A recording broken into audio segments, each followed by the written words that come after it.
ఆదివారం మాసములో మొదటి ఆదివారాన్ని కుటుంబ ఆరాధనగా మనం పిలుస్తాం. ఎందు నిమిత్తమో గడిచిన కొద్ది కాలం క్రితం, మేబీ ఒక 6 నెలల సంవత్సరం క్రితం ఇలా ప్రారంభించాం. ఒకరోజు దేవుని యొక్క వాక్యాన్ని నేను ధ్యానం చేస్తున్నప్పుడు యోబు ఒక్కొక్కరిని పిలిచి ఒక్కొక్కరి నిమిత్తము దహన బలులు అర్పించినటువంటి ఆ సందర్భం నా హృదయాన్ని చెలింపజేసింది. ఆనాటి నుండి నాకు ఇవ్వబడినటువంటి కుటుంబాలు, మాకు ఇవ్వబడినటువంటి ఆత్మీయ పిల్లలు, వారి ఒక్కొక్కరి కొరకు ప్రార్థన చేయాలి, వారి ఒక్కొక్కరిని ప్రభు సన్నిధిలో ఎత్తిపట్టాలి అని చెప్పి ఆలోచన కలిగి ఈ కంబైన్డ్ సర్వీస్ని, అంతకుముందు ఉన్న ఆరాధనల్ని మాసంలో మొదటి వారం కంబైన్డ్ సర్వీస్గా చేయటం జరిగింది. దానిలో ప్రధానమైన ఉద్దేశం మొట్టమొదటిగా మీకు ప్రార్థన చేయడం అయితే, రెండవదిగా కుటుంబాలుగా ఎలాగ ఉండాలో, కుటుంబాలు ఎలా జీవించాలో, కుటుంబాలు ఎలాగా ఈ లోకములో మనుగడ సాగించాలో, లేకపోతే కుటుంబముగా భర్త యొక్క బాధ్యత ఏమిటి, భార్య యొక్క బాధ్యత ఏమిటి, బిడ్డల యొక్క బాధ్యత ఏమిటి, కుటుంబ వ్యవస్థను దేవుడు ఎందుకు ఇచ్చాడు, కుటుంబ వ్యవస్థ పట్ల లేదా కుటుంబం పట్ల సర్వశక్తిమంతుని యొక్క ప్రణాళిక ఏమిటి అన్న సంగతులను గురించి మనము ధ్యానం చేసుకుంటూ వస్తూ ఉన్నాం. పరిశుద్ధాత్మ దేవుడు ప్రతి మాసము మొదటి వారంలో మనందరితో ఆయన మాట్లాడుతూ ఉన్నారు అని చెప్పటంలో ఎటువంటి సందేహం లేదు. ఈ ప్రపంచంలో ఎక్కడ చూసినా భయంకరమైనటువంటి విపత్తులు గురించి వినబడుతూ ఉన్నాయి, భయంకరమైన పరిస్థితులు వినబడుతూ ఉన్నాయి. కొంతమంది వ్యక్తులు అంటారు, అనా ప్రపంచం చెడిపోయింది, పాడైపోయింది అనేవారు లేకపోలే. నిజమే, ప్రపంచ పరిస్థితులు బాగలేదు. ప్రపంచాన్ని గురించి మాట్లాడినప్పుడు దేశమును గురించి మాట్లాడాలి, దేశ పరిస్థితులను గురించి మాట్లాడాలి. దేశమును గురించి మాట్లాడినప్పుడు పట్టణాలను గురించి మాట్లాడాలి, పట్టణములను గురించి మాట్లాడినప్పుడు గ్రామములను గురించి మాట్లాడాలి, గ్రామములను గురించి మాట్లాడినప్పుడు కుటుంబములను గురించి మాట్లాడాలి. కుటుంబాలు పాడైపోతున్నాయి. కట్టబడిన కుటుంబాలు, దేవుని యొక్క ప్రణాళిక చేత నిర్మించబడిన కుటుంబాలు కుప్పకూలిపోతాయి. ఈ ఆదివారం మాసములో మొదటి ఆదివారాన్ని కుటుంబ ఆరాధనగా మనం పిలుస్తాం. ఎందు నిమిత్తమో గడిచిన కొద్ది కాలం క్రితం, మేబీ ఒక 6 నెలల సంవత్సరం క్రితం ఇలా ప్రారంభించాం. ఒకరోజు దేవుని యొక్క వాక్యాన్ని నేను ధ్యానం చేస్తున్నప్పుడు యోబు ఒక్కొక్కరిని పిలిచి ఒక్కొక్కరి నిమిత్తము దహన బలులు అర్పించినటువంటి ఆ సందర్భం నా హృదయాన్ని చెలింపజేసింది. ఆనాటి నుండి నాకు ఇవ్వబడినటువంటి కుటుంబాలు, మాకు ఇవ్వబడినటువంటి ఆత్మీయ పిల్లలు, వారి ఒక్కొక్కరి కొరకు ప్రార్థన చేయాలి, వారి ఒక్కొక్కరిని ప్రభు సన్నిధిలో ఎత్తిపట్టాలి అని చెప్పి ఆలోచన కలిగి ఈ కంబైన్డ్ సర్వీస్ని, అంతకుముందు ఉన్న ఆరాధనల్ని మాసంలో మొదటి వారం కంబైన్డ్ సర్వీస్గా చేయటం జరిగింది. దానిలో ప్రధానమైన ఉద్దేశం మొట్టమొదటిగా మీకు ప్రార్థన చేయడం అయితే, రెండవదిగా కుటుంబాలుగా ఎలాగ ఉండాలో, కుటుంబాలు ఎలా జీవించాలో, కుటుంబాలు ఎలాగా ఈ లోకములో మనుగడ సాగించాలో, లేకపోతే కుటుంబముగా భర్త యొక్క బాధ్యత ఏమిటి, భార్య యొక్క బాధ్యత ఏమిటి, బిడ్డల యొక్క బాధ్యత ఏమిటి, కుటుంబ వ్యవస్థను దేవుడు ఎందుకు ఇచ్చాడు, కుటుంబ వ్యవస్థ పట్ల లేదా కుటుంబం పట్ల సర్వశక్తిమంతుని యొక్క ప్రణాళిక ఏమిటి అన్న సంగతులను గురించి మనము ధ్యానం చేసుకుంటూ వస్తూ ఉన్నాం. పరిశుద్ధాత్మ దేవుడు ప్రతి మాసము మొదటి వారంలో మనందరితో ఆయన మాట్లాడుతూ ఉన్నారు అని చెప్పటంలో ఎటువంటి సందేహం లేదు. ఈ ప్రపంచంలో ఎక్కడ చూసినా భయంకరమైనటువంటి విపత్తులు గురించి వినబడుతూ ఉన్నాయి, భయంకరమైన పరిస్థితులు వినబడుతూ ఉన్నాయి. కొంతమంది వ్యక్తులు అంటారు, అనా ప్రపంచం చెడిపోయింది, పాడైపోయింది అనేవారు లేకపోలే. నిజమే, ప్రపంచ పరిస్థితులు బాగలేదు. ప్రపంచాన్ని గురించి మాట్లాడినప్పుడు దేశమును గురించి మాట్లాడాలి, దేశ పరిస్థితులను గురించి మాట్లాడాలి. దేశమును గురించి మాట్లాడినప్పుడు పట్టణాలను గురించి మాట్లాడాలి, పట్టణములను గురించి మాట్లాడినప్పుడు గ్రామములను గురించి మాట్లాడాలి, గ్రామములను గురించి మాట్లాడినప్పుడు కుటుంబములను గురించి మాట్లాడాలి. కుటుంబాలు పాడైపోతున్నాయి. కట్టబడిన కుటుంబాలు, దేవుని యొక్క ప్రణాళిక చేత నిర్మించబడిన కుటుంబాలు కుప్పకూలిపోతూ ఉన్నాయి. కుటుంబాలు ప్రతికూలతలు ఏర్పడుతూ ఉన్నాయి. కుటుంబం ఈ లోకంలో బ్రతకడానికి కావలసిన డబ్బు కాదు. కుటుంబం ఈ లోకంలో బ్రతకడానికి సొంత ఇల్లు కాదు. ఒక కుటుంబం ఈ లోకంలో సంతోషంగా సమాధానంగా బ్రతకడానికి వారికి కావలసింది ఒకరి మధ్యలో ఒకరికి అన్యోన్యత కావాలి, ఒకరి పట్ల ఒకరికి ప్రేమానురాగాలు కావాలి. ప్రేమలు సన్నగిలిపోయాయి, పరిస్థితులు ప్రతికూలమైపోయాయి. భయంకరమైనటువంటి ద్వేషము, ఒక మనిషి పట్ల మరొకరికి ద్వేషం, ఒక వ్యక్తి పట్ల మరొకరికి ద్వేషం, ఒక్కరికి సమాధానం లేకుండా కుటుంబాలు ఈ లోకంలో బ్రతుకుతున్నాయి. అయ్యో, ఎన్నో ఎన్నో ఎన్నో దుర్వార్తలు ప్రతిరోజు వింటూ ఉన్నాం. గడిచిన 2 దినాల క్రితం ఉత్తరప్రదేశ్లో ఆగ్రా అనేటువంటి ప్రాంతంలో ఒక ఇన్సిడెంట్ వెలుగులోనికి వచ్చింది. చాలా హృదయ విదారకమైనటువంటి ఘట్టం. భార్యాభర్తల మధ్యలో ఏదో మనస్పర్ధాలు ఉన్నాయట. ఏమున్నాయి? భార్యాభర్తల మధ్యలో మనస్పర్ధాలు ఉన్నాయి. సరే, మనస్పర్ధాలు ఉంటే సరిచేయబడాలి, కూర్చొని మాట్లాడుకోవాలి. నచ్చలేదు, గెట్ అవుట్. నచ్చలేదు, సరే, పెద్దలను పిలిచి కూర్చొని మాట్లాడాలి. తను ఏం చేసిందంటే, అతను తాగేటువంటి నీటిలోనో తినే ఆహారంలో ఏదో మత్తుగా ఇచ్చి తనను చంపి, అమ్మా మీరందరూ చాలా అప్డేట్లో ఉన్నారు, చంపి బాత్రూంలో పాతిపెట్టి మేస్త్రిని పిలిపించి టైల్స్ కూడా వేయించేసింది అక్క.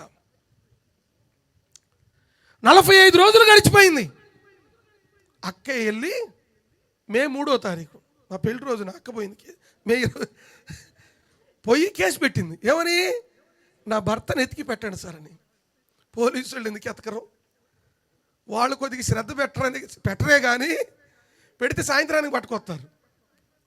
సాయంత్రానికి ముందు చెప్పినోడే చూస్తుంటారు పైకి కిందకి, నువ్వేం చెబుతున్నావా అని. నువ్వు ఒకళ్ళకి చెబుతా ఉంటే నీ పక్కన 2 ఉంటారు ఆల్రెడీ, నిన్ను చూస్తూ ఉంటారు. నువ్వు ఏ కోణంలో చెబుతున్నావో చూస్తారు. అడిగిన ప్రశ్న మళ్ళీ అడుగుతారు, వెనక కాదు నువ్వు మళ్ళీ ఏం చెబుతావు అని. నిజమనుకో ఒకటే మాటలో కట్టుబడి ఉంటుంది, అబద్ధం అనుకు ఏమైంది, గడికి ఒక మాట వస్తుంది. మొత్తానికి పోలీసు వాళ్ళు మరొక భాషను ఉపయోగించారు. తర్వాత అక్కే చెప్పింది, ఎక్కడ పెట్టామంటే ఎంత దూరం తీసుకెళ్ళలేకపోయాను సార్, కష్టమైద్దని మా బాత్రూంలోనే వేసి టైల్స్ వేయించి అంత నీట్గానే ఉంది యథావిధిగా. ఎంత హృదయ విదారకం, అంత ద్వేషం ఒక మనిషి పట్ల ఒక మనిషికి. నిన్న గడిచిన 2 దినాల క్రితం వారు మహబూబ్ నగర్ ప్రాంతం నుండి హైదరాబాద్ హైత్ నగర్ వచ్చి సెటిల్ అయ్యారు. భార్య, భర్త, ఒక పాప. ఏం జరిగిందో తెలియదు, ముగ్గురు మరణించారు. కుటుంబాలలో నెమ్మది లేదు, కుటుంబాలలో సమాధానం లేదు, కుటుంబాలు చిన్నాభిన్నమైపోతున్నాయి, కుటుంబాలు ఒక్కసారిగా కుప్పగూలిపోతున్నాయి. కుటుంబాలు అనేకము పిల్లరా, ఈ భయంకరమైనటువంటి దుర్దినములలో అనేక కుటుంబాలు ప్రతికూలమైన పరిస్థితుల మధ్యలో బ్రతుకుతూ ఉన్నారు. కుటుంబము చాలా ప్రాముఖ్యమైనది. You can never ever neglect your family. బంధువులు, స్నేహితులు, కుటుంబీకులు అందరూ అవసరమే.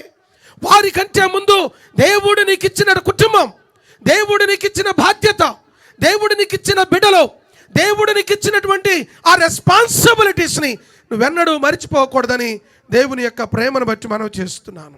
అసలు ఈ కుటుంబ వ్యవస్థను ఎవరిచ్చారో కొన్ని మాటలను నేను త్వరగా చూపించి ఈ యొక్క ప్రత్యేకమైన సమయంలో ఒకే ఒక కుటుంబాన్ని ఆ కుటుంబము సక్సెస్ అవ్వడానికి వారి జీవితంలో ఉన్నటువంటి 7 ప్రిన్సిపల్స్ని ఈ దినమున మనం నేర్చుకొని క్లుప్తంగా నేను ముగించడానికి ప్రయత్నం చేస్తాను. If you have Bible with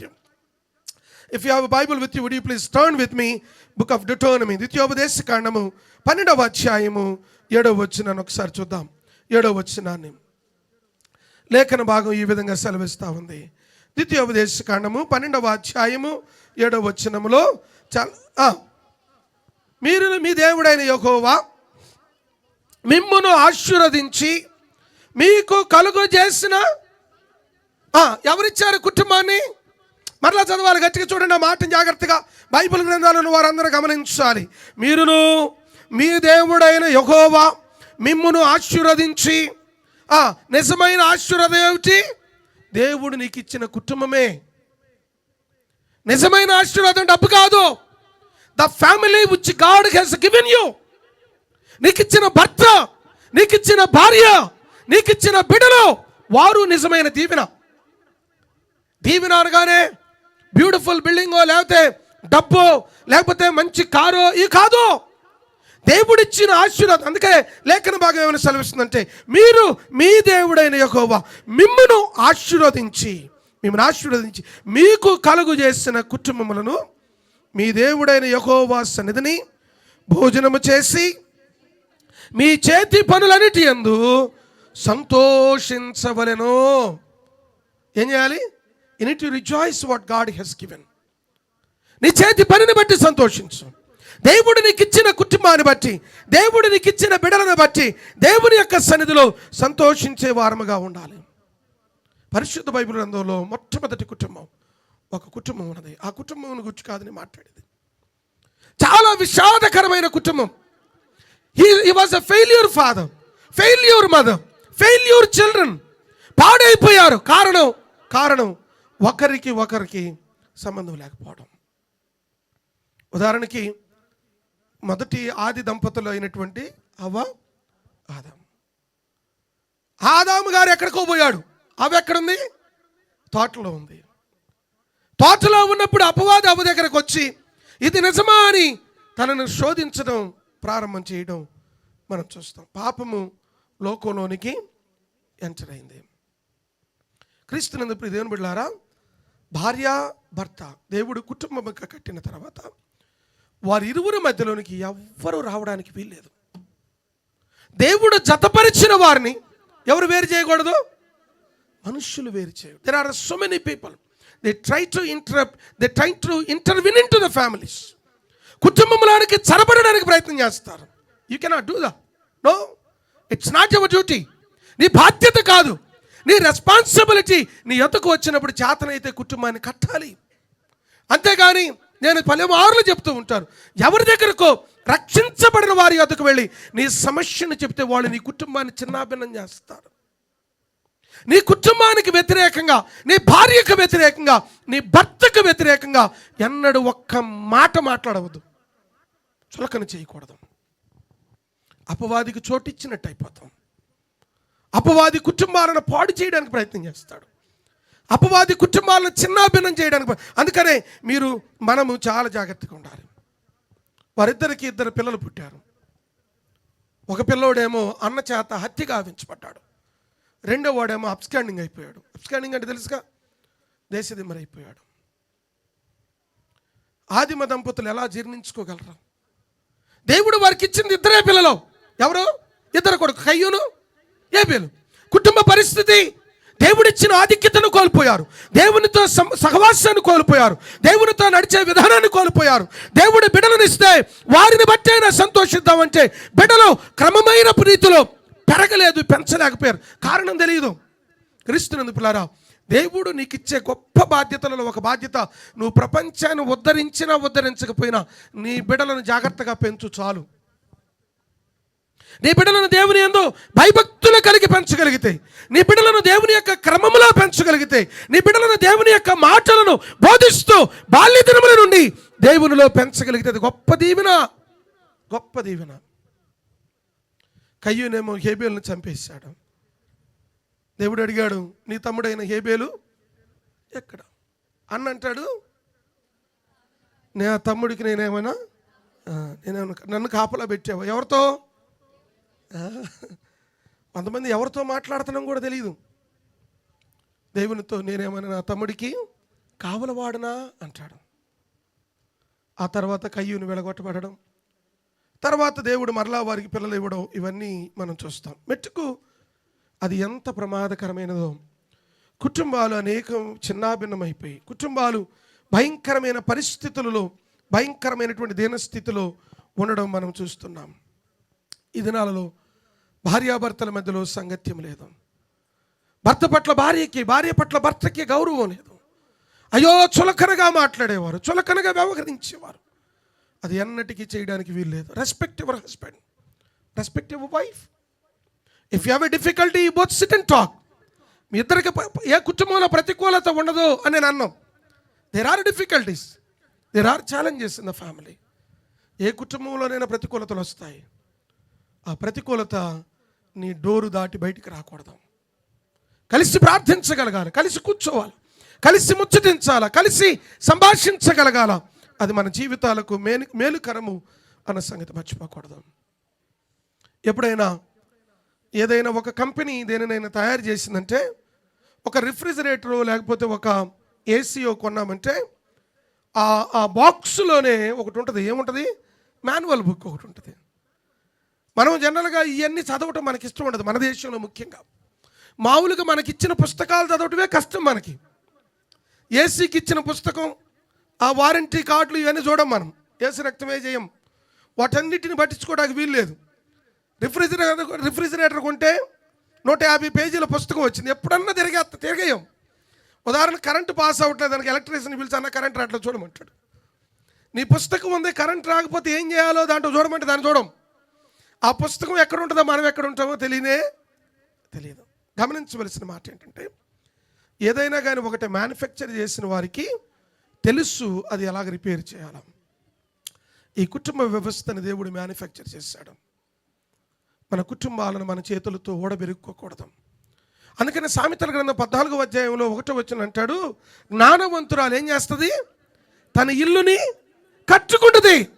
భార్య తన కుటుంబాన్ని ఏం చేయాలి? కట్టుకోవాలి. భర్త, అందుకని 1 పేతురు పత్రికలో 3వ అధ్యాయం 7వ వచనములో పేతురు గారు చాలా చక్కని మాట అంటాడు. చూడండి, 1 పేతురు పత్రిక 3వ అధ్యాయము 7వ వచనం ఒకసారి మనం పరిశీలన చేద్దాం. అటువలనే పురుషులారా, జీవవర కృపావరములో మీ భార్యలు మీతో పాలివారై ఉన్నారని ఎరిగి ఎక్కువ బలహీనమైన ఘటమని భార్యను సన్మానించి మీ ప్రార్థనలకు అభ్యంతరము కలగకుండానట్లు పురుషులు కూడా ఏం కావాలి? జ్ఞానం కావాలి. జ్ఞానం లేకపోతే కుటుంబాలు, ఏ జ్ఞానం కావాలి? The wisdom of God. దేవుని జ్ఞానము కావాలి. దేవుడు కుటుంబాన్ని పెట్టినప్పుడు భార్య యొక్క రోల్ ఏమిటి, భర్త యొక్క బాధ్యత ఏమిటి, దేవుడు బిడ్డలనిస్తే వాళ్ళ బాధ్యత ఏమిటి, బిడ్డలైన వారు తల్లిదండ్రులకి ఎలాగ లోబడాలి, బిడ్డలైన వారు తల్లిదండ్రుల మాట ఎలా వినాలి అన్న లేఖన ఒక్కొక్కరి బాధ్యత బైబిల్ గ్రంథంలో స్పష్టంగా రాయబడి ఉంది. చాలామంది పిల్లలు ఏమనుకుంటారంటే, పేరెంట్స్ చెప్తే నేను ఎందుకు వినాలి, నాకు తెలుసులే అనుకునే వాళ్ళు లేకపోలే. మన పిల్లలు చర్చిలో ఉన్న యవ్వన బిడ్డలు మంచోళ్ళు అని నమ్ముతున్నా, రైట్? నమ్మొచ్చు కదా. బట్ కానీ తల్లిదండ్రులు ఏదైనా హెచ్చరించినప్పుడు ఏం చేయాలా? లోబడాలా. తల్లిదండ్రుల మాటకు విధేయత చూపించాలి. తల్లిదండ్రుల మాటకు విధేయత చూపించకపోతే అది మనకు ప్రమాదం అన్న మాటను మనం మర్చిపోకూడదని దేవుని యొక్క ప్రేమను బట్టి మనం చేస్తున్నాను. మెట్టుకు ఈ ప్రత్యేకమైన దినమున ఒక్క కుటుంబాన్ని మీ అందరి ఎదుట నేను ఉంచడానికి ప్రయత్నం చేస్తాను. ఆ కుటుంబం పేరు అబ్రహాము, శారా. ఈ అబ్రహాము, శారా అనేటువంటి ఈ దంపతులు వాళ్ళ జీవితంలో కలిగినటువంటి అద్భుతమైన కొన్ని పరిస్థితులను మీ అందరి ఎదుట నేను ఉంచాలని ఆశపడుచున్నాను. అబ్రహాము లేఖన భాగంలో మనము చదివినప్పుడు ఆదికాండం 18వ అధ్యాయం 19వ వచనానికి ఒక్కసారి మనం వద్దాం.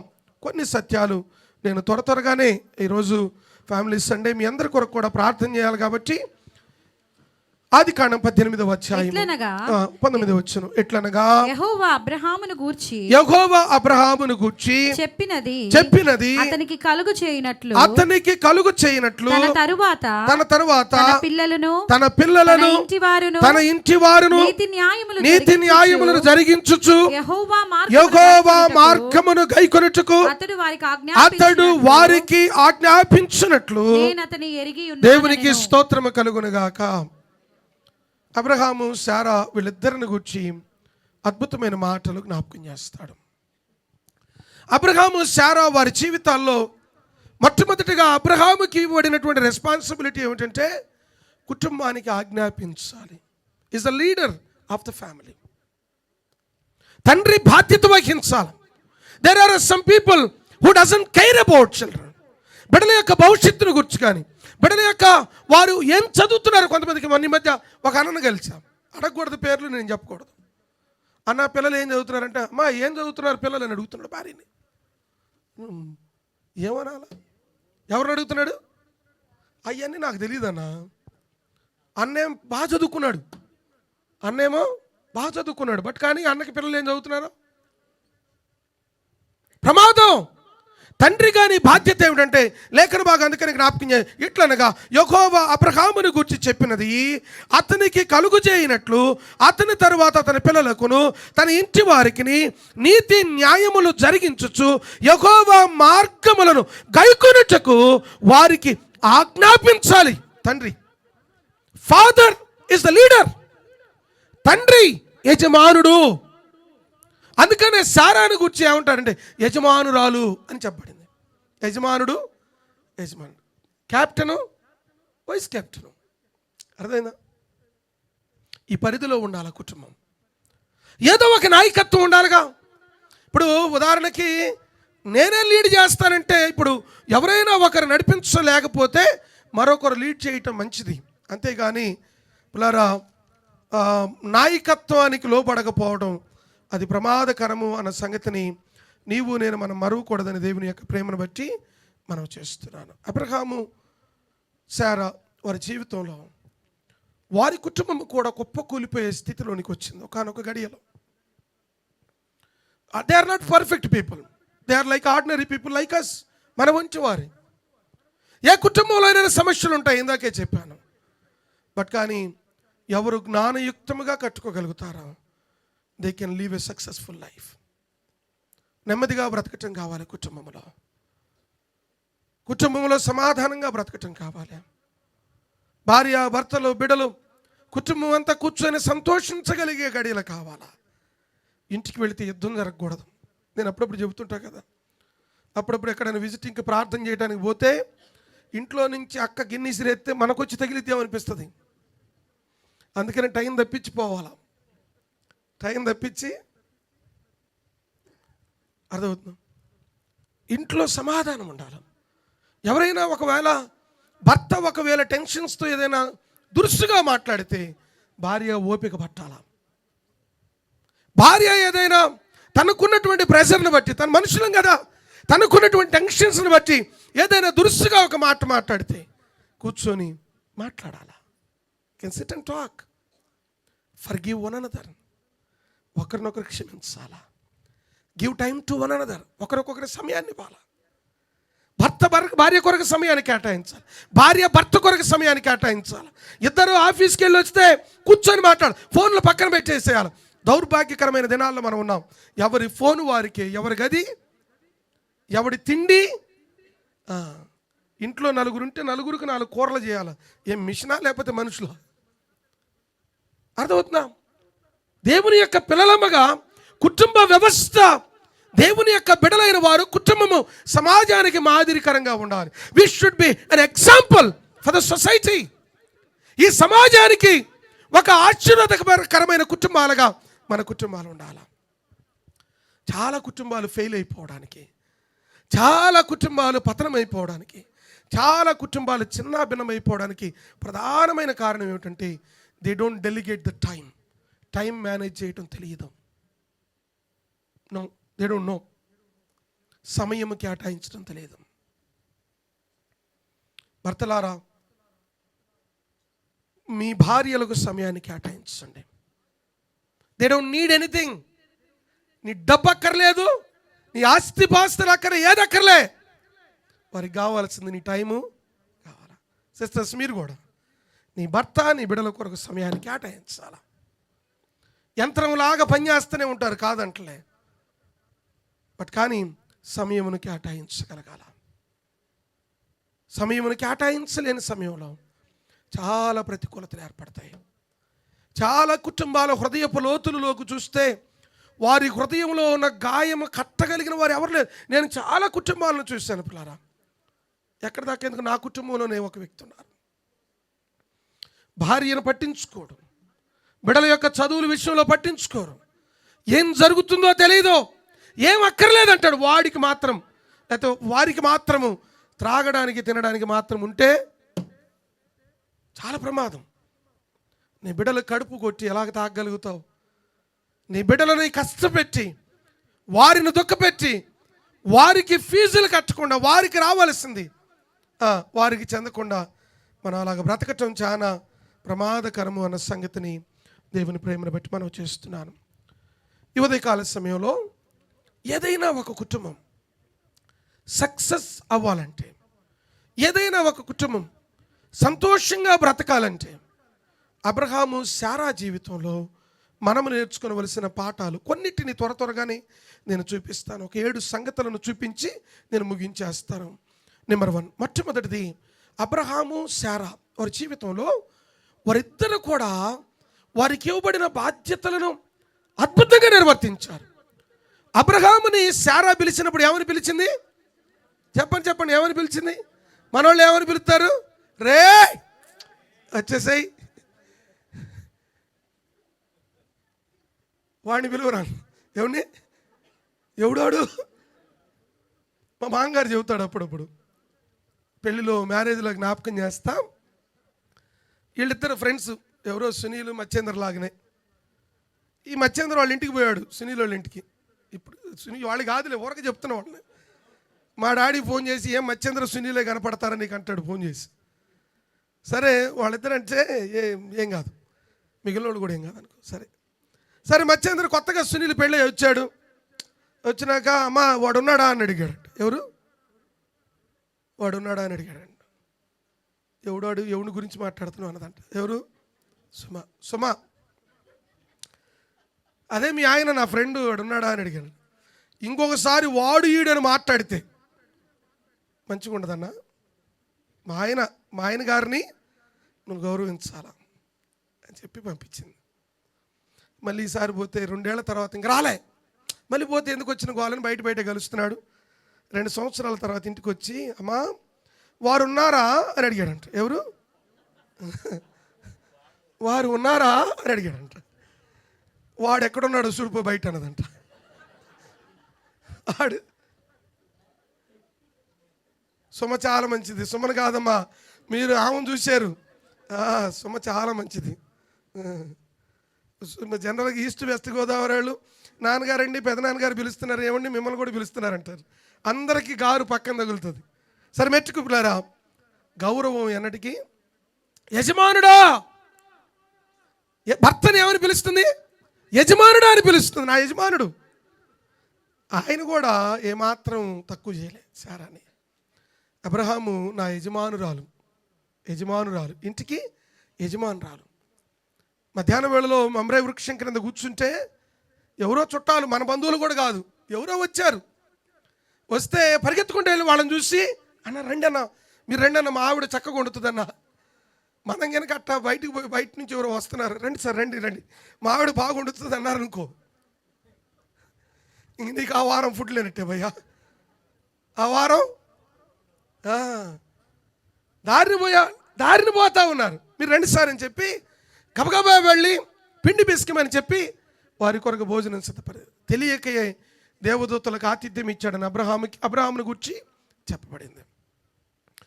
వాళ్ళకి ఇవ్వబడిన బాధ్యతలు చాలా చక్కగా నిర్వర్తించారు. You need to wait for the God's timing. దేవునికి ప్రతిదానికి సమయం కలదు. గడిచిన కొద్ది కాలం క్రితం మనం ధ్యానం చేశాం. యోహాను సువార్త 5వ అధ్యాయంలో 5 మండపాలు బెతస్తా అనే కోనేరు, ఆ కోనేరుకు ఉన్నటువంటి 5 మండపాలు, నీటిని కదిలించడానికి దేవుని దూత దిగి రావడం, ఆయా సమయాలలో ఆ దేవదూత వచ్చి నీటిని కదిలించడం, ఇదంతా మనం ధ్యానం చేసాం.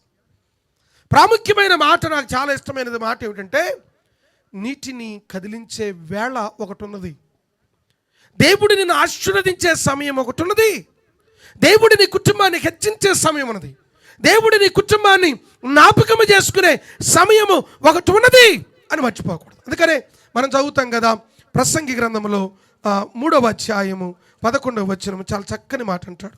ప్రసంగి గ్రంథము 3వ అధ్యాయము 11వ వచనాన్ని ఒక మాటను చదువుదాం. దేని కాలమునందు అది చక్కగా జరుగునట్లు సమస్తమును ఎవరు నియమించాడు? ఆయన నియమించాడు. దేని కాలంలో ఏది జరగాలో దేవునికి తెలుసు. God knows. మనం అనుకుంటా ఈ టైంకి అయితే బాగుంటుంది అనుకుంటాం. దేవుడు అంటాడు పలానా సమయానికి అది జరిగితే బాగుంటుంది. అందుకని హబక్కూకు గ్రంథంలో 2వ అధ్యాయం 3వ వచనంలో ఈ చక్కని మాట, నిర్ణయిత కాలం, నిర్ణయించబడిన కాలం ఒకటి ఉంది. కాలములు సమయంలో ఎవరి ఆధీనంలో ఉన్నాయి? దేవుని స్వాధీనంలో ఉన్నాయి. There is a God who controls everything. దేవుని స్వాధీనంలో ఉంది సమయం. He can control, he can take care of the things.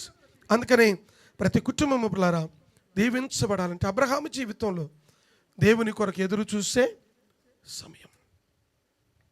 దేవుడు అబ్రహాముకు వాగ్దానం చేసిన తర్వాత 25 సంవత్సరాల పాటు ఎదురు చూశాడు. దేవుడు తగిన కాలంలో మేలు చేస్తాడు పిల్లారా. ఈ రోజున ఒకవేళ చాలా కుటుంబాలు అనుకోవచ్చు, మేబీ నా జీవితంలో దేవుడు ఇంకా మేలు చేయకపోవడానికి కారణం ఏమిటో అనుకోవచ్చు. దేవుడు మేలు చేసే దేవుని మనం కలిగి ఉన్నాం. ఆయన తగిన కాలంలోకి హెచ్చిస్తాడు. అప్పుడప్పుడు చెప్తుంటాను, పేతురు భక్తుడు రాస్తూ అంటాడు కదా, దేవుడు తగిన కాలమందు మిమ్మును హెచ్చించున్నట్లు ఆయన బలిష్టమైన హస్తముల కింద ఎలా ఉండాలి? దీన మనస్కులై ఉండాలి. మనం అనుకోవచ్చు యోసేపుకు దర్శనము కలిగింది, ఇదిగో నీ ఈ పనులన్నీ లేచి నిలబడి నీకు నమస్కారం చేస్తాయి, సూర్యచంద్రులు కూడా నమస్కారం చేస్తారు అన్నప్పుడు అన్నలకు చెప్తే ద్వేషం కలిగింది. ఆయన దేశంపై కొట్టి గుంతలో పడవేశారు. ఆ గుంతలో నుండి ప్యాలెస్ కమ్మివేయబడ్డాడు ఐగుప్తు దేశానికి. అయ్యో, దేవుడు నాకు బయలుపరిచింది ఒకటి, నాకు ఇచ్చినది ఒకటి, నాకు చేసిన వాగ్దానం ఒకటి, నేనున్న స్థితి మరొకటి అని యోసేపు అనుకొని ఉండొచ్చు మనసులో. బట్ కానీ తగిన సమయం ఒకటి వచ్చింది. యోసేపును బయటికి పిలిపించాడు రాజు. యోసేపు తన్నాడు, యోసేపు ఇక మీదట నువ్వు ఐగుప్తు దేశ ధనాగారానికి ఆహారం, is minister for the food corporation, ఆహారం ధాన్యం వీటన్నిటికీ ఆయనను అధికారిగా నియమించాడు. పిల్లారా, దేవుని యొక్క నియామక కాలం ఒకటి ఉన్నది. నెంబర్ 4, 4వ సత్యం. ఏ కుటుంబమైనా దీవించబడాలంటే అబ్రహాము శారా వారి జీవితంలో ఉన్నటువంటి 4వ పాఠం, దేవుని యొక్క వాగ్దానాన్ని మానవ జ్ఞానంతో అర్థం చేసుకోకూడదు. Do not try to understand the promise of God with human brain.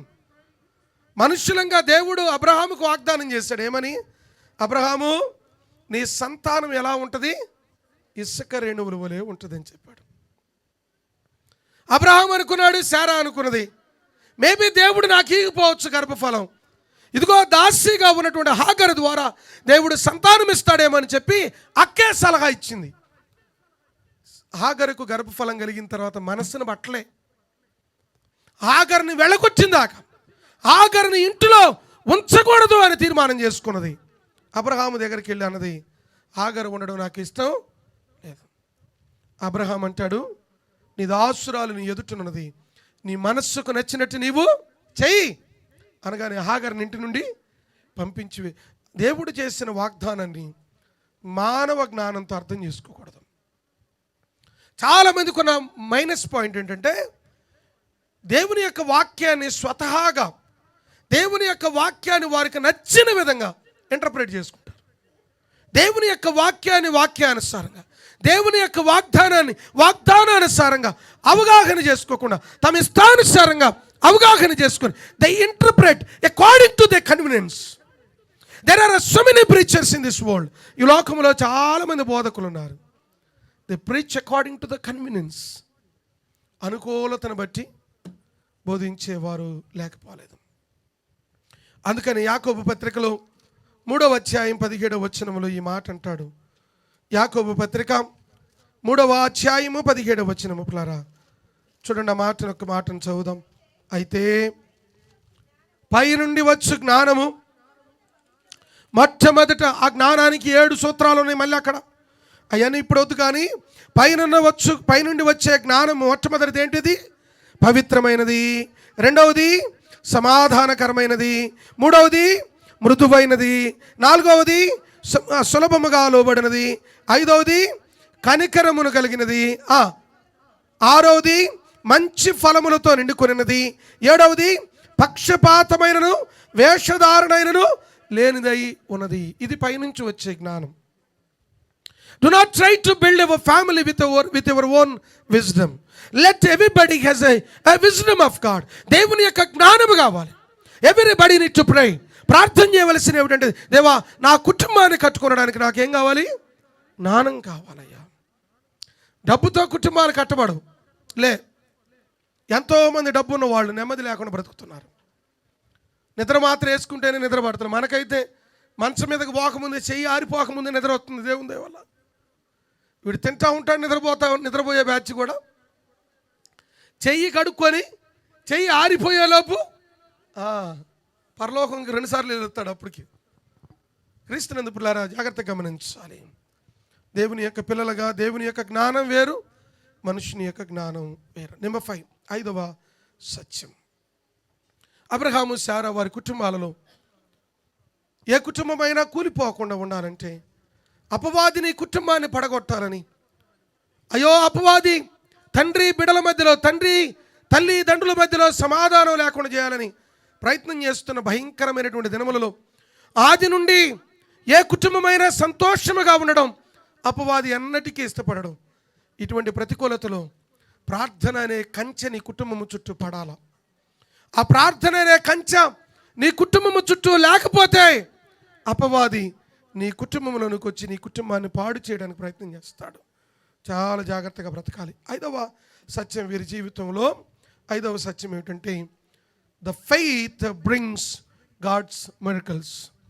విశ్వాసము దేవుని యొక్క అద్భుతాలను స్వతంత్రించుకునేటట్లు చేస్తుంది. అబ్రహాము శారా వారి జీవితంలో విశ్వాసం అన్నది ప్రాముఖ్యమైనది. ఏ కుటుంబంలో లోటుపాట్లు వస్తాయి, ఆర్థిక ఒత్తిళ్ళు వస్తాయి, బిడ్డల ఫీజులు, కుటుంబం బాధ్యతలు, రెస్పాన్సిబిలిటీ ఒకదాని తర్వాత ఒకటి వస్తుంది. విశ్వాసములో ఎవరైనా విశ్వాసంలో సన్నగిలితే మరొకరు ఏమనాలంటే, మన దేవుడు నమ్మదగిన వాడు, మన దేవుడు తప్పక మేలు చేస్తాడు. కలిసి ప్రార్థన చేయండి. కలిసి మీరు ప్రార్థన చేయడం మాత్రమే కాదు, దేవుని యొక్క మందిరానికి వచ్చి ప్రార్థన చేయండి పిల్లలు. Faith can build your family. Faith can open the doors which you cannot see. నువ్వు చూడలేని మార్గాలు తెరవగలిగినది విశ్వాసం. అవిశ్వాసపు మాట నోటితో పలకొద్దు. Speak with faith. నా దేవుడు నమ్మదగిన వాడు, నా దేవుడు నమ్మిన వారిని అన్నడు విడిచిపెట్టలేదు.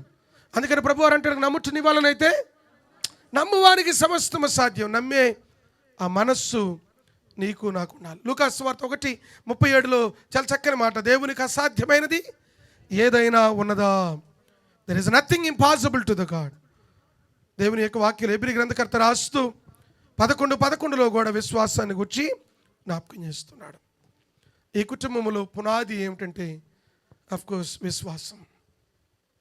అబ్రహాము విశ్వాసముతో పాటు తన జీవితంలో ప్రార్థన, దేవుని మీద ఆధారపడే తత్వం ఎన్నడూ విడిచిపెట్టలే. కాబట్టే అబ్రహాము 100 సంవత్సరాల పాటు గర్భఫలం లేకపోయినా ఏమాత్రం వెనకలేదు. విశ్వాసులకు తండ్రిగా పిలువబడ్డాడు. దేవునితో నడిచే విషయంలో రాజీ పడలేదు. దేవునితో నడిచే విషయంలో కావచ్చు, దేవుని కొరకు బ్రతికే విషయంలో కావచ్చు, రాజీ లేకుండా బ్రతికినట్లుగా మనం చూస్తూ ఉన్నాం. నెంబర్ 6, 6వ సత్యం. అబ్రహాము శారా వారి జీవితంలో నుండి మనం నేర్చుకోవలసినటువంటి అద్భుతమైనటువంటి 6వ పాఠం ఏమిటంటే, అబ్రహాము శారా వారి జీవితాల్లో పిల్లారా వారు నేర్చుకునడం మాత్రమే కాదు, తర్వాత తరమునకు పిల్లారా వారు నేర్పించారు. Teaching to the next generation. Abraham Sarah వారి జీవితంలో ఏం చేశారు? They were teaching to the next generation. తర్వాత తరమునకు బోధించారు. మనం పిల్లలకి పిల్లారా, నేను అప్పుడప్పుడు చెప్తుంటాను కదా, నాకు చాలా ఇష్టం ఆ మాట. మీ జీవితంలో దేని కొరకైనా ప్రార్థన చేశారు, చాలా కష్టతరమైనది, చాలా భారం, అసలు అది మానవుని యొక్క శక్తితో చేయలేం. నా జీవితంలో ఎన్నో ఉన్నాయి. ప్రతి జ్ఞాపకానికి ఏదైనా ఒకటి గుర్తుగా మన ఇంట్లో చేయించాల. ఎవరైనా వచ్చి ఇదేమిటి, ఈ వస్తువు ఏమిటి ఇక్కడ, ఇది ఎందుకొరకు ఉన్నది అని ఎవరైనా మిమ్మల్ని అడిగితే, ఫలానా కాలంలో ఇంత ప్రతికూలత ఉండి దేవుడు విమోచించాడు, దానికి గుర్తుగా ఇది పెట్టాను. క్రీస్తునందు ప్రియ దైవ జనాంగమా, ఆత్మీయ పిల్లలుగా జ్ఞాపికలలో మిగిలే విధంగా ఉండాలి. నేను యెహోషువ గ్రంథంలో 4వ అధ్యాయం చదవనక్కర్లేదు, కానీ దేవుడు యెహోషువతో చెప్తాడు, మీరు యోర్దాను నదిని దాటేటప్పుడు యోర్దాను నది మధ్యలో నుండి ఇశ్రాయేలు యొక్క 12 గోత్రాల వారు 12 రాళ్ళు తీసుకొని వాటిని రాశిగా ఉంచాలి. ఇదేమిటని మీ తర్వాత తరం వారు అడిగినప్పుడు ఏం చెప్పాలి? ఇదిగో దేవుడు యోర్దాను నదిని ఇశ్రాయేలు ఎదుట పాయలుగా చేశాడు, దానికి గుర్తుగా దీనిని ఉంచామని చెప్పగలిగే మనస్సు మనకుండును గాక. అందుకనే ద్వితీయోపదేశకాండములో 6వ అధ్యాయం 6వ వచనం నుండి చాలా చక్కని మాట ఉంది. చూడండి, నేను ముగిస్తాను ఇంకొక 10 నిమిషాల్లో. ద్వితీయోపదేశకాండం 6వ అధ్యాయం 6వ వచనం నుండి చాలా చక్కని మాటలు ఎన్నో మార్లు మన జ్ఞాపకం చేసుకుంటూ ఉంటాం. Deuteronomy chapter number 6 verse number 6 onwards please. నేడు నేను నీకు ఆజ్ఞాపించుతున్న ఈ మాటలు నీ హృదయంలో ఉండవలెను. నీవు నీ కుమారులకు వాటిని అభ్యసింపజేసి నీ ఇంట కూర్చుండినప్పుడు, నీ త్రోవను నడుచున్నప్పుడు, పండుకొనినప్పుడు, నీవు లేచున్నప్పుడు వాటిని గుర్చి మాట్లాడవలెను. చెత్తా చెదారం కాదు మనం మాట్లాడుకోవాల్సింది, దేవుని యొక్క మాటలను గుర్చి మాట్లాడాలి. అంత మాత్రమే కాదు, సూచనగా వాటిని నీ చేతికి కట్టవలెను. చాలామంది సూచనగా దేవుని యొక్క వాక్యాన్ని కట్టుకోమంటే ఈడేం కట్టుకుంటాడు? ఆడకపోయి ఓ దారం తీసుకొచ్చి కట్టుకుంటాడు. క్రీస్తునందు పిల్లారా, సూచనగా దేవుని యొక్క వాక్యాన్ని ధరించాలి అంటాడు. అంత మాత్రమే కాదు, నీవు నీ కుమారులకు వాటిని అభ్యసింపజేసి ఇంట కూర్చున్నప్పుడు వాటిని సూచనగా నీ కట్టడం మాత్రమే కాదు, అవి నీ కన్నులకు బాసికగాను ఉండవలెను. నీ ఇంటి ద్వార బంధములను గవునుల మీదను వాటిని వ్రాసి ఉంచవలను. క్రీస్తునందు దేవుని బిడ్డలారా, teach to the next generation. Abraham, Sarah వారు అంతగా దీవించబడడానికి గల కారణం ఏంటంటే దే నాట్ ఓన్లీ లెర్న్డ్, వారు దేవుని మీద ఆధారపడడం నేర్చుకునడం మాత్రమే కాదు, ఆ లెగసీని తర్వాత తరమైనటువంటి ఇస్సాకుకి అందజేశారు. ఇస్సాకు పెళ్లి వయసు వచ్చింది, ఆయన వెళ్ళి చూజ్ చేసుకొని రాలే, వాళ్ళ పేరెంట్స్ ఏర్పరిచారు. నేను తప్పంటలే, మీరు చూజ్ చేసుకోవడం తప్పంటలే. చాలాసార్లు we make a wrong choices. తల్లిదండ్రులు చూసేది, బిడ్డలు చూసేది వేరు. చాలా దేశాలు వాస్తవానికి అరేంజ్డ్ మ్యారేజెస్కి వ్యతిరేకం, చాలా దేశాలు వ్యతిరేకం. Let them choose them self అని చెప్తారు. బట్ కానీ అజ్ఞానం ఏమిటంటే చాలామందికి తెలియదు. వీడేం పని చేయడం, వీడికి ఒకటే డ్యూటీ. ఈ డ్యూటీ ఏంది? ఎట్టో కట్ట పలానా కుటుంబాన్ని పాడు చేయాలా, పలానా కుటుంబాన్ని. వీడు ఫుల్గా మేకప్ వేసుకుని వీడు ఏం డ్యూటీ చేస్తే కదా, వాడికి ఏం పని బాట్లేదు. పని చేసేవాడైతే కొద్దిగా శ్రద్ధ తీసుకో, పని చేయడుగా వీడు ఫుల్గా శ్రద్ధ శరీరం మీద పెడతాడు. ఆ తర్వాత వివాహమైన తర్వాత వాడు పెట్టే టార్చర్, లేకపోతే వాడు చేసే విధానం భయంకరమైన, భూమి మీద నరకాన్ని చూసిన బిడలు ఎందరో నేను ఎరుగుదును. కాబట్టి దేవుని బిడలగా మన పిల్లలకు నేర్పించండి, దేవుని యొక్క మాటలను బోధించండి. ఇస్సాకు యవన ప్రాయం వచ్చినప్పుడు ఇస్సాకుకు భార్య కావాలని అబ్రహాం ఏం చేస్తాడంటే తన యొద్ద పనిచేస్తున్నటువంటి ఎలియాజర్ని పిలిపించి, నువ్వు వెళ్ళి నా కుమారుడికి రెబకాని దాని కొరకు కొన్ని ఆనవాలు 22వ అధ్యాయం ఆదికాండంలో చాలా ఆనవాలు చెప్పి పంపిస్తాడు. క్రీస్తునందు పిల్లారా, దేవుని యొక్క పిల్లలుగా అబ్రహాము, శారా వారి జీవితాల్లో ఉన్నటువంటిది ప్రాముఖ్యమైనది ఏమిటంటే వారు తరానికి బోధించిన వారు. చివరగా 7వ సత్యం, అబ్రహాము, శారా జీవితాలలో ఉన్నటువంటి ఒక శ్రేష్టమైనటువంటి ఘట్టం ఏమిటంటే అబ్రహాము, శారా జీవితాలలో దేవునికి శ్రేష్టమైనది ఇవ్వడం వాళ్ళు నేర్చుకున్నారు. దేవునికి ఏమిటో నేర్చుకున్నారు? శ్రేష్టమైనది దేవునికి ఇవ్వడం నేర్చుకున్నారు.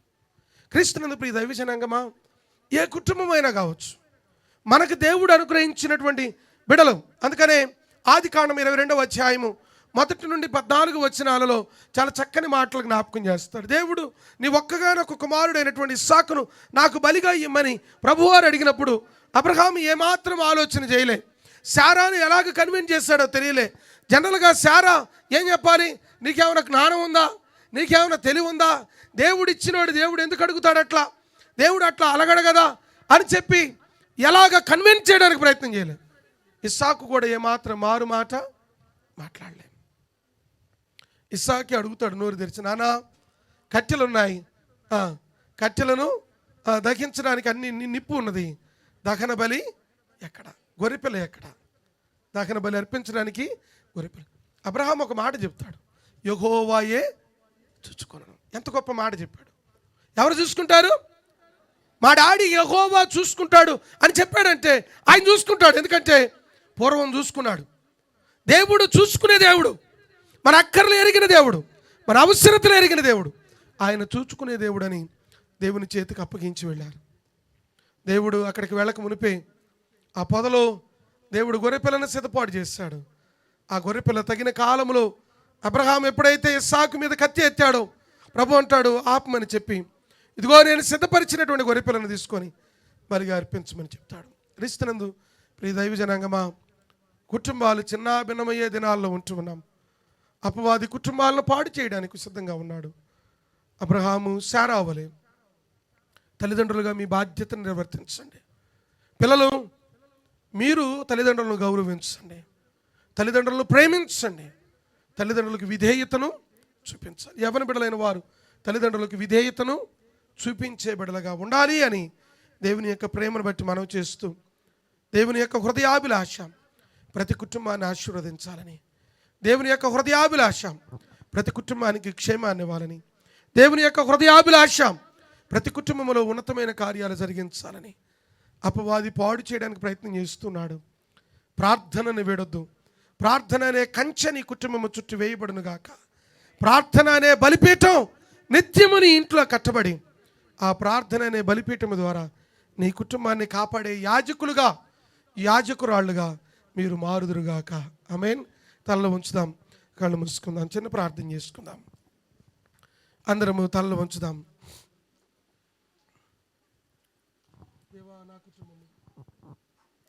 అందరము తలలో ఉంచుదాం. పిల్లరా, దేవుని యొక్క పిల్లలుగా ఒక కుటుంబాన్ని దేవుడు ఆశీర్వదించడానికి దేవుడు ఇష్టపడుతున్నాడు కదా. అబ్రహాముకి ఇవ్వబడిన బాధ్యత అబ్రహాము చేశాడు. శారాకి ఇవ్వబడిన బాధ్యత శారా జరిగించింది. ఇస్సాకుకి ఇవ్వబడిన బాధ్యత ఇస్సాకు విధేయత చూపించాడు. మారు మాట ఎదురు చెప్పలే. నా తండ్రి ఏది చెప్తాడో అదే నేను చేస్తానన్నాడు. తండ్రికి తల్లికి విధేయత చూపించాడు. మనందరము కూడా మన బిడ్డలముగా దేవుని యొక్క సన్నిధిలో ఉన్న మనము, మన కుటుంబాలు దేవుని సన్నిధిలో కట్టబడినట్లుగా, దేవుని సన్నిధిలో స్థిరపరచబడినట్లుగా దేవుని యొక్క పనిలో నిమగ్నం అవుదాం. పిల్లరా, కుటుంబం అంతా కలిసి ప్రభు సేవ చేద్దాం. వ్యక్తిగతంగా ఉద్యోగాలున్నా, రెస్పాన్సిబిలిటీస్ ఉన్న, బాధ్యతలున్న కుటుంబం అంతా కలిసి దేవుని పరిచర్య చేయడం, దేవుని పనిలో వాడబడడం మన కుటుంబాలకు దీవెనకరము అన్న సంగతి మర్చిపోకూడదు. మనందరి హృదయాలు దేవుని సన్నిధిలో ప్రతిష్ఠ చేసుకుందాం. దేవా మా కుటుంబము నీ సేవకే అంకితము.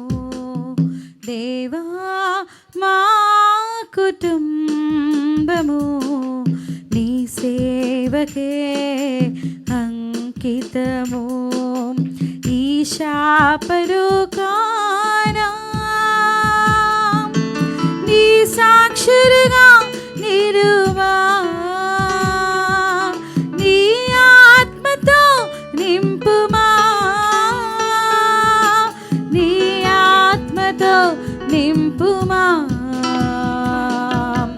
దేవా మా కుటుంబము నీ సేవకే అంకితము.